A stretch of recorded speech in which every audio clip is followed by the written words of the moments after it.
சிலரை நம்ம லைஃப்ல பார்த்த உடனே நமக்கு ரொம்ப பிடிச்சி போயிடும். உடனே அவங்களோட போய் பழகலான்னு தோணும்.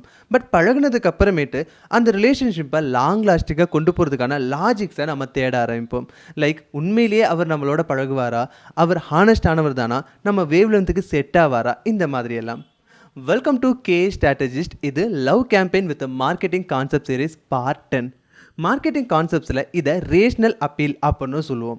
When comes to the relationship, என்னதான் நமக்கு ஸ்கில் இருந்தாலும் எமோஷனல் தான் ஃபர்ஸ்ட்டு நம்மளை ரூல் பண்ணும். ஒரு பர்சனை பார்த்த உடனே நமக்கு எமோஷனல் அட்ராக்ஷன் தான் ஃபர்ஸ்ட் வரும். ஸோ இங்கே பல காதல்கள் உருவாகிறது இந்த எமோஷனல் பேஸ் பண்ணி தான். ஆஃப்டர் தட் அதுக்கான லாஜிக் சரியாக இருந்தால் மட்டும்தான், லைக் அந்த பர்சனும் உண்மையிலேயே ஹானஸ்ட்டாக இருக்கணும், நம்ம லைஃப்பை லீட் பண்ணுற அளவுக்கான மணி நம்மகிட்ட இருக்கணும். இந்த மாதிரியான லாஜிக் சரியாக இருந்தால் மட்டும்தான் அந்த ரிலேஷன்ஷிப்பை லாங் லாஸ்டிங்காக நம்மளால் கொண்டு போக முடியும்.